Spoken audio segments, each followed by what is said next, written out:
so hard. Now everything is easy 'cause of you. Hi everybody, welcome back to Thoughts for Rent, Realtors Keeping It Real. I am Ireland and with me is... Jenni McKenna, the owner-broker of McKenna Property Management. And today is the last day that I officially have blonde hair, so I'm very excited about that. This is new information. What the heck? I know, I'm going to go in and I'm going to show a picture to my hairstylist of Jessie from Secret Lives of Mormon Wives, her brown hair, and I'm going to say...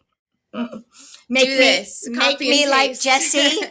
Yes. Oh my goodness. Well, that'll be fun because you're about to go to Japan, so you'll have new hair for Japan. I know. I do try to have new looks for new important moments, so I can be like, oh, I had dark hair because I went to Japan that year, so that's kind of why I'm doing it. But I'm very excited. Very cool. Well, I hope it turns out really well. I know. Fingers crossed it doesn't turn out terrible because then all the Japan photos are going to look a little And then rough. You're going to be all bummed and depressed, and I don't want that. So I'm going to be sending up good vibes. Get a good coloring, just like Jessie's. That's what we're going to want. So Ireland, something happened the last couple of days. Last 48 hours. True that. And I wanted to kind of bring it up into our podcast because, you know, what we really are is we're Thoughts for Rent, realtors keeping it real. And the real part is important to me. I don't want to be a podcast where we candy coat and sugarcoat and not really tell everybody what's really happening in the property management world. Yeah. So we're going to talk about something that is going on here at McKenna Property Management. And we can talk about it because it hasn't gone to court. It's just a demand letter.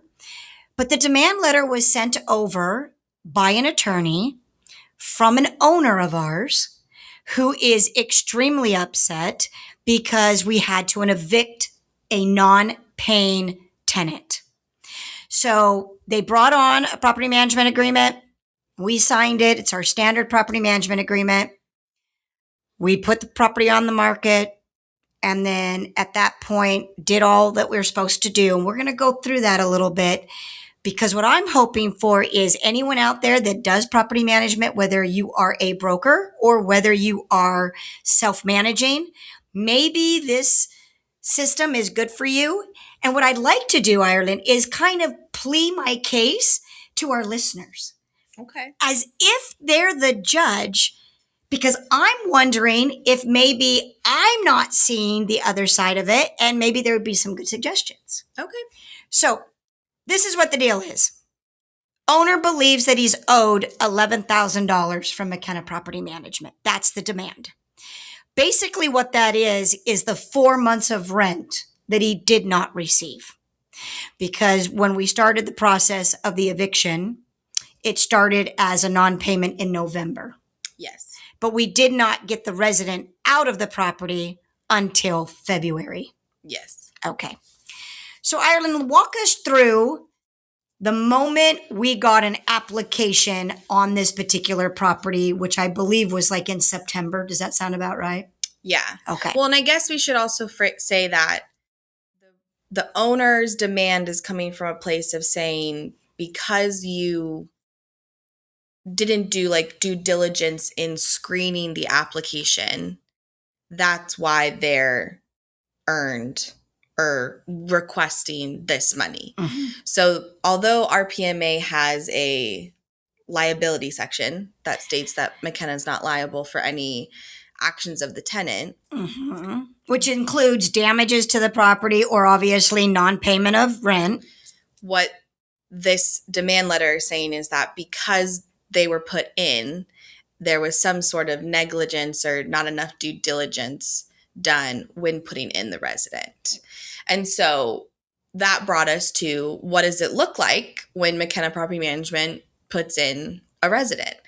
And one of the biggest things that you're kind of taught when you become a realtor, when you're trying to get your PM permit and all of your continuing education classes and all of your education, one of the big things that they say is have a procedure and follow that procedure to a T, because following the procedure will help keep any biases out of the equation. So it will help human bias out of the equation, and then it will also just make sure that you are having a really strict system of how you're screening your applicants. Well, and by doing the screening the same for every single applicant, you eliminate the possibility of the discrimination. Yes. And that can be any discrimination. Discrimination against a woman, discrimination against a friend, discrimination against because they're a family member. If there is any difference in the protocol of how you screen an applicant, that could be construed as discrimination. So here at McKenna Property Management, as we're kind of pleading our case, we make everybody fill out an application. Yes. Even if it is the cousin that I know so well that I'm going to approve anyways, because the owner's like, Jenny, that's fine. They still go through the application process. Yeah. Anyone over the age of 18 who intends to live there full time as an occupant, get their mail there, take showers there, do their laundry there, whatever, will be submitting an application.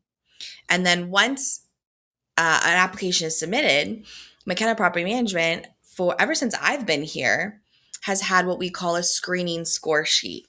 Yep. And what the screening score sheet looks like is this. Ta-da! And just for everybody to know, this screening score sheet, this started getting developed about 5 years after we developed McKenna Property Management or opened McKenna Property Management. We ended up looking at so many applications that came in that we started to know what you wanted to look for and what the important points were that are part of looking at a quality resident. And it's not just about a FICO score, and it's not just about a rental verification. It's basically the whole picture. So we have tweaked this throughout the years, and we've been using this one pretty consistently for 3 years as it is? Yeah, as is. And we made it like a slight change like less than 3 years ago, but it was just a slight modification.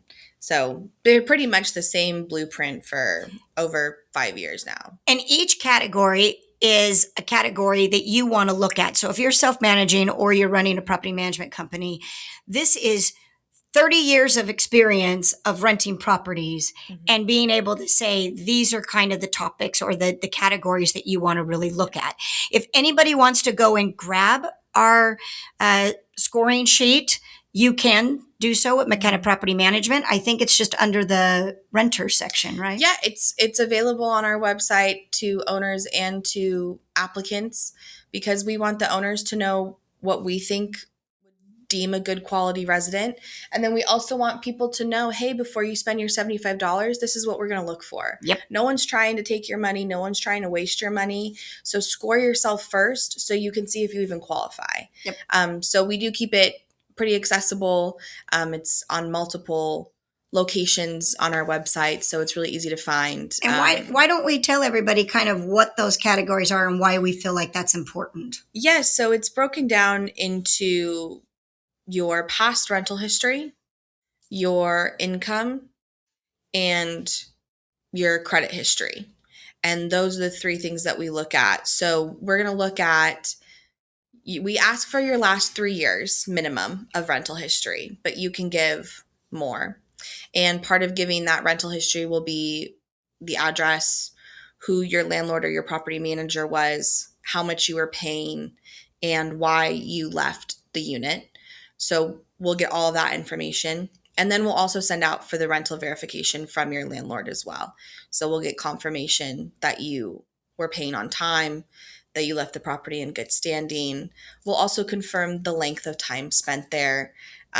So all that gets confirmed through that section, which is your previous rental history. And then we care that if we have a scoring system. So if you've been at a property 12 months or less, you get 0 points on the score sheet. Yeah, out of 3. So each category is out of 3.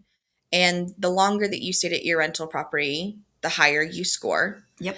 And then also based off of how well you paid on time. So another category that you can receive a 0 to 3 on is on-time rent payments. If you never were late, then you receive your max 3 points. If you were late any more than 2 times, you get 0 points in that It's category. either 0 or 3 at that point Yeah. on that particular category. And then the last category that kind of has to do with your past rental history is any landlord disputes. Yeah. So HOA violations, pet violations, city violations, utility issues, all of that's going to be factored into that category. If you had no landlord disputes, you get a 3. If you had any kind of landlord dispute, 1 or higher, you're going to score a 0. Mm-hmm.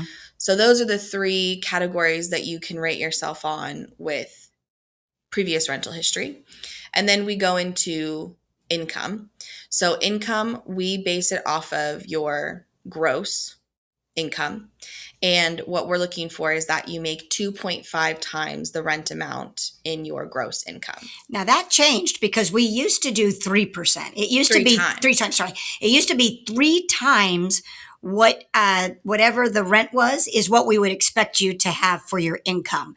We know that affordability kind of went into a situation these last couple of years. And so what we did is we actually lowered that to 2.5 times whatever the rent is, because we look at the exterior factors and we kind of go, okay, well, we understand what's going on in the world. And so we're going to adjust that a little bit. And although this is a category that we still get each person's individual income, this is the only category where it's a grouped thing. Correct. So if you're applying with more than one person, we're looking at the entirety of everybody living there if their income can be the 2.5 times requirement. So we have some roommates who have a very similar income and combined they make the 2.5 times. We have a lot of married people where one spouse is bringing in that full 2.5 times income, and then you have like a stay-at-home spouse who's not bringing in anything.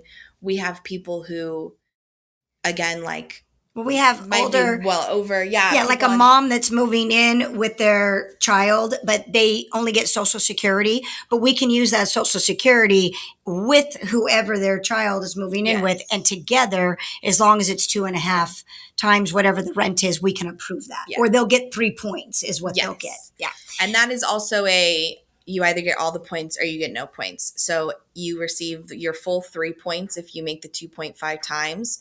And then if you don't make the 2.5 times, then you receive 0 points. This is also one of the major categories that if you're not making that 2.5, unfortunately, even if you scored 3s on everything else, it'd be something that we'd really have to look into. Some people will try to apply with only 1.5 times or maybe 2 times the rent amount, and they have good scores everywhere else, but the income is really, you either have it or you don't. So that's one of the big categories of and if that. You're close to the 2.5 and everything else is great on your score sheet, there could be an exception made because it means that you're really living within the means. You're able to pay all your bills. But I would be very concerned if you were moving from like a $1,300 a month rental to a $2,000 a month rental, and we can't justify that 2.5. But if it's the same rent that you've been able to live with that income, and you've been able to make it work because you're a coupon cutter and you know how to budget, then we could probably make an exception on that. So why don't we go? We've got 1, 2, 3, 4, 5, 6, 7 categories. Out of all those categories, the top is 3 points. Or it can go 2, 1, or 0 on most of them. And then what we have found that if you are 18 or more points in the score sheet, it's an automatic approval, because that means everything on the score sheet is above par, and you're going to be more than likely a very qualified good rent resident. Yeah. And of course things happen, like you could lose a job or there's a death in the family. But at the time that you're applying, you are going to be approved if you're 18 and above. Now, between 15 and 17, what do you do then? Well, we skipped over a category Go ahead. Jenny likes to jump to conclusions. But no, the last category is also your credit. So your credit history. A lot of companies will run it off of anything below 600 is an automatic denial, things of that situation. We don't necessarily run off of that policy. We will still factor in lower credit scores because there's 3 categories on the sheet that have to do with your credit. The first category is your overall credit. And in order to get a 3, that's probably the hardest category to get a 3 in because you have to get a 750 or higher. So even right now, if I were to score myself, I would not be able to receive a 3 in that category. I would be in the 2 category, which is between 700 and 749. Yep. And then to get 1 point in that category, it's 620 to 699. And then anything under 620 is a 0. So that is how we grade the credit scores. And then we also dive deeper into what's on your credit history. So we're looking at collections, we're looking at past due balances, we're looking at bankruptcies, and those you also are scored on. So we look at any collections that are monthly services, gym memberships, phone bills, utility services, Wi-Fi. If you have any kind of outstanding collection on that, you will be docked down. You won't be able to receive a 3.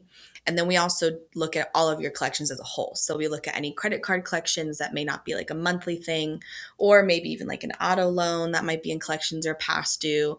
And you can receive less points if you have anything outstanding or unpaid. We don't really look at medical expenses. Correct.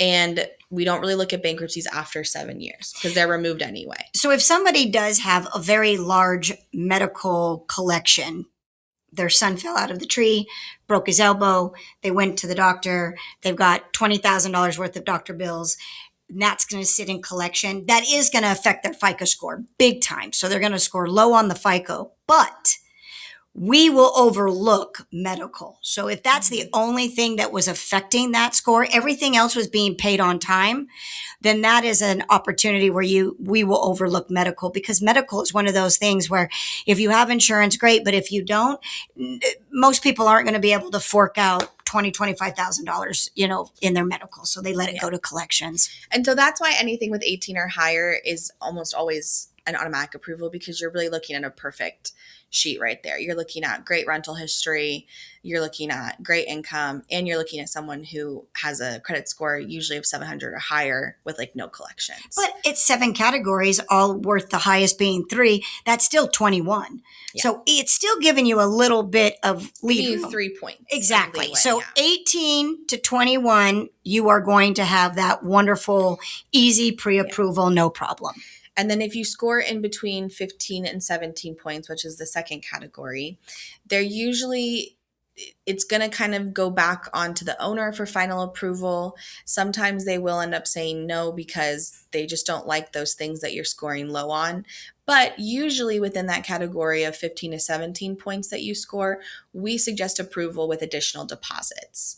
A lot of times we see people score 15 to 17 because they're just getting started in the rental world. They're young, their credit's a little low because they don't have a long history, and they haven't lived anywhere before, or they were like living at their parents' house and maybe paying a very small stipend a month.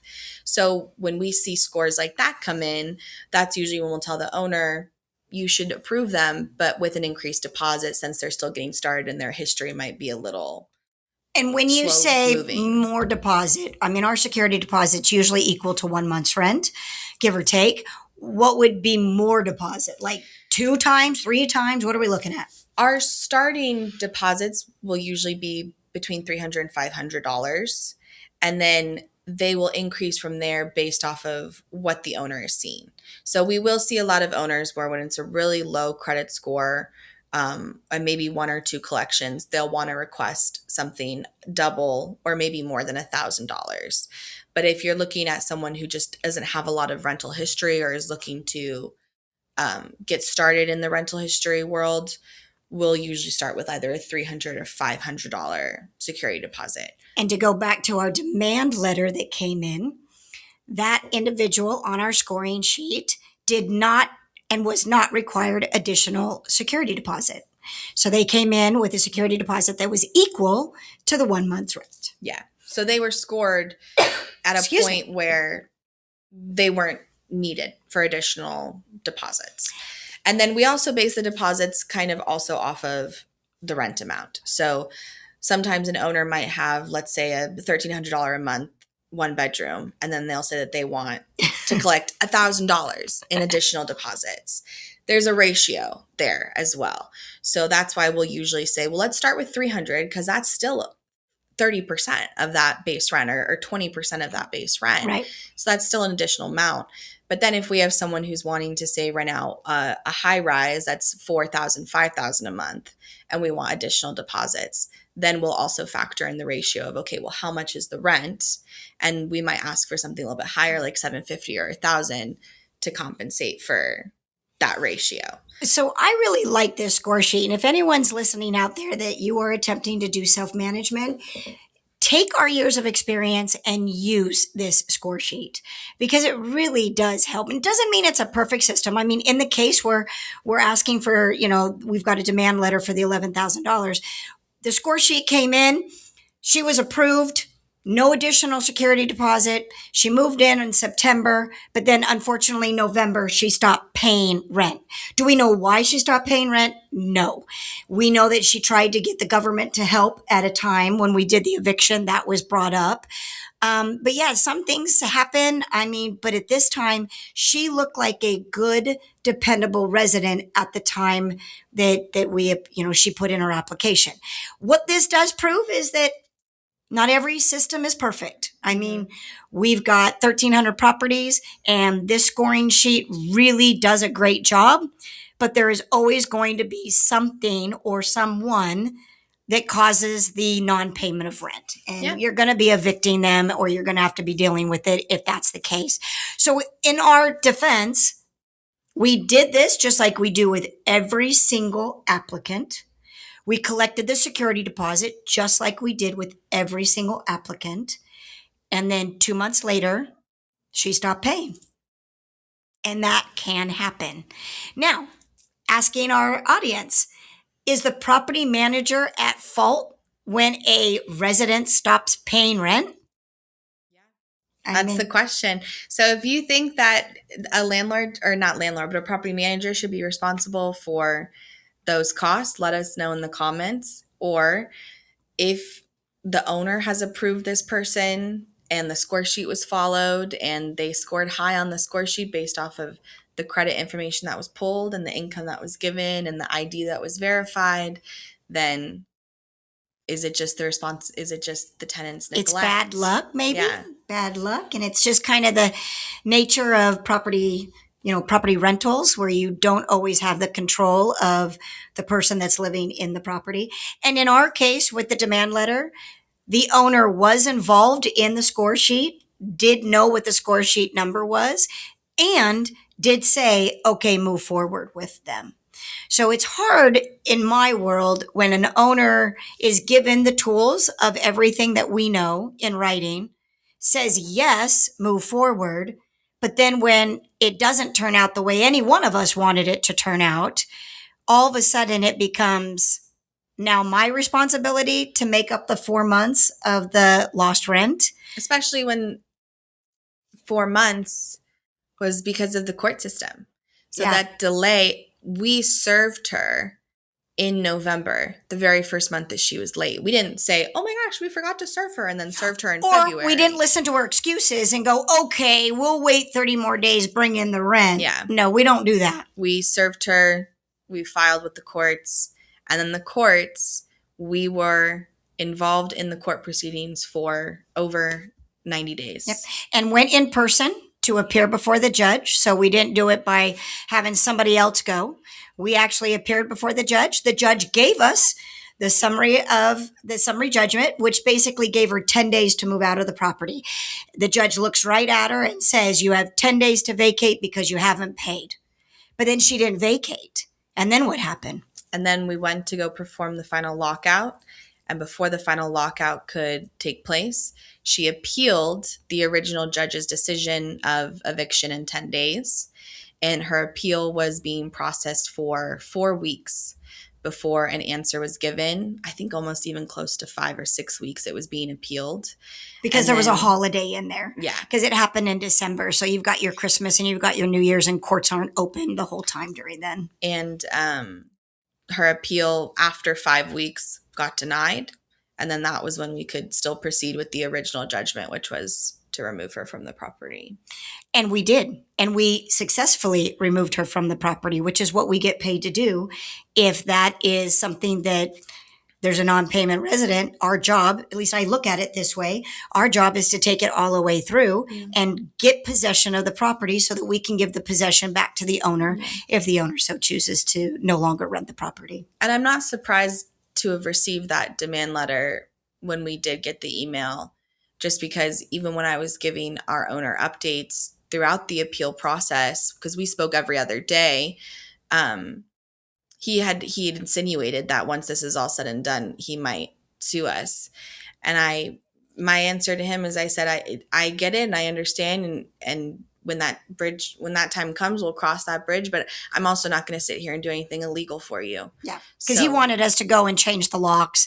He wanted us to stop doing the utilities, like to cut off the utilities. There are things that a lot of owners of properties get very frustrated with and want to do a knee-jerk reaction. But if you do that, you're going to actually end up in more trouble. And we advised and said, just let us do it the right way. And we did.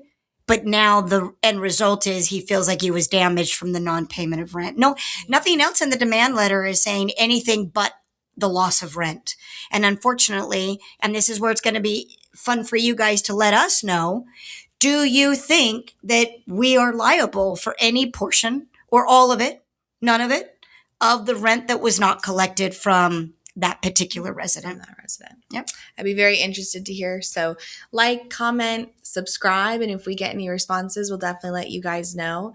And if you're someone who's thinking about establishing a score sheet, I think it's really great. Obviously, there's still going to be some bad eggs, but being able to tell this owner, this is our procedure, this is what we followed, this is the information we were given, I think that just helps really establish that it wasn't like she came into our office, bought us some flowers or some coffee, and then we said, yeah, move in.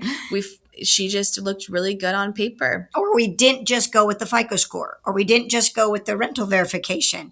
We do this on every single applicant.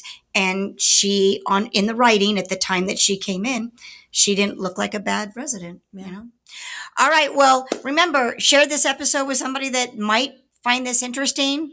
And as Ireland said, we would love to find out what you guys thought. We pleaded our case to you. You be the judge. And it'll be fun to find out what people think. Absolutely. Okay. And we'll see you guys next week. Oh, and Ireland's going to do the shut off. Bye. Oh, there you go. Sound good? Okay, good. I'll pass over to Ireland. Here you go, Ken. Thanks, Pops.